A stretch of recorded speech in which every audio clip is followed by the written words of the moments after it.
I am joined in the studio by Jaqueline Kawondera, who is a palliative care nurse, Island Harare branch coordinator. Good morning, Jaqueline, and welcome to Morning Rush. Okay, good morning to you. Good morning, viewers. Fantastic. Now, in simple terms, what is breast cancer? Okay, breast cancer is just the abnormal growth of the breast cancer cells. So normally the cells are supposed to be in one form, but when there is an abnormality, it means that that's a malignant or that's cancer. Now, Jaqueline, what are some of the causes of breast cancer? Okay, the causes of breast cancer is not known, but however, there are risk factors that can predispose one to have breast cancer. For example, your age. If you are over 40 years and above, it puts you at a risk of getting breast cancer. And also, it's an hereditary disease. Let's say I've got a sister or an aunt who once had breast cancer. Chances of me getting breast cancer are very high. The fact that I am a woman predisposes me to get breast cancer. But however, breast cancer can affect both female and male. And male? Yes. Right. May you speak to also the male aspect, because I think more often than not we hear of breast cancer being prevalent among women, and perhaps it's not rehashed as much where the males are concerned. May you speak a little bit on that?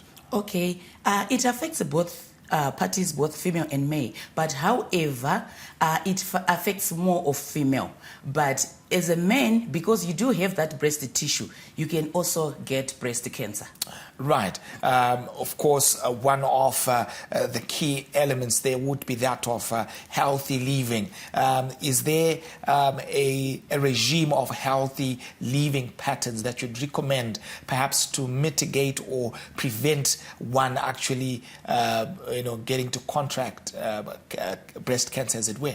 Okay, like I said, because it's not known, but however, these other risk factors can also predispose us to getting breast cancer. For example, taking of alcohol.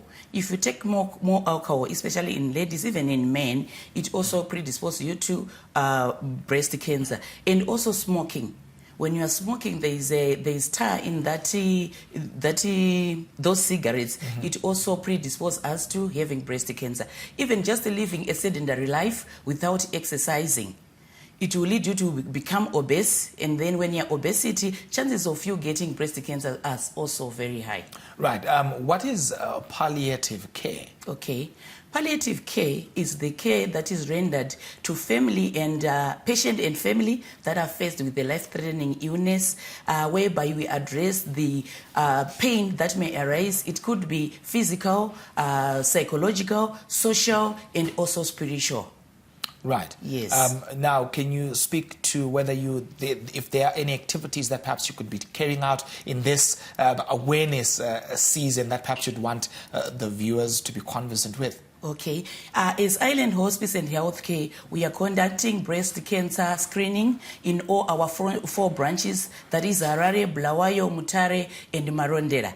So we would ask anyone who would want to come to donate a minimum of just $1 and have their breast cancer, their breast screened. And however, we also have Cancer Power Walk that is being conducted for us by Zim Papers. It is on the 4th of November at Old Hararian Sports Club. Please come in numbers and support. You're supporting for a good cause. Right. Of course, that power walk there is something that, of course, we, beg your pardon, that we are looking forward to be participating in. Now, can you speak in terms of the self-examination aspect? It's an element that is often talked about, but may you just shed more light on how our viewers at home can actually get to carry out a brief self-examination exercise? Okay. As an individual, you must know your breast. So if you know your breast, it's easy for you to note any abnormality that will be happening or anything that will be happening on your breast. So one, you need to know your breast as an individual, be it a man, be it a female. You need to know your breast. So if you want to do self-breast cancer examination for ladies, those that are still menstruating, 3 days to 5 days after they menstruate, they must go and face a mirror, raise their hands, and when there is no challenge, the breast is supposed to raise at once. And then when they drop their hands, it's also supposed to drop at once. But however, if you note that another breast is up, another one is down, it means there is something that will be going on in that breast. And also, you must also do your self-examination by raising your arm, like the hand that the side that you want to screen or to just check. You palpate starting from the armpit, going through the nipple. You just put imaginary 4 lines so that at least you can have 4 quadrants whereby you will not miss any part of the breast. Right. Yes. So then you palpate, and then you also squeeze the nipples, both the nipples, to check if there's anything that is coming out. Initially, when you're not pregnant or you're not breastfeeding, there should be anything that will be coming out of the breast. But however, sometimes you can actually see maybe there's pus that is coming out or there's blood that is coming out. It means there's something that will be going on within your breast. Please get me right. I'm not saying if you just get those signs and symptoms, it means you've got breast cancer. You need to go and seek medical attention. Thank you for actually highlighting that particular element, and of course that is pretty much crystal clear in terms of some of these processes that you just alluded to. And of course we are in the Breast Awareness Month, but it seems that that conversation is ahead more in the Awareness Month than in any other month. Does it mean that we should only wait till we get into the Awareness Month for us to be talking about breast cancer?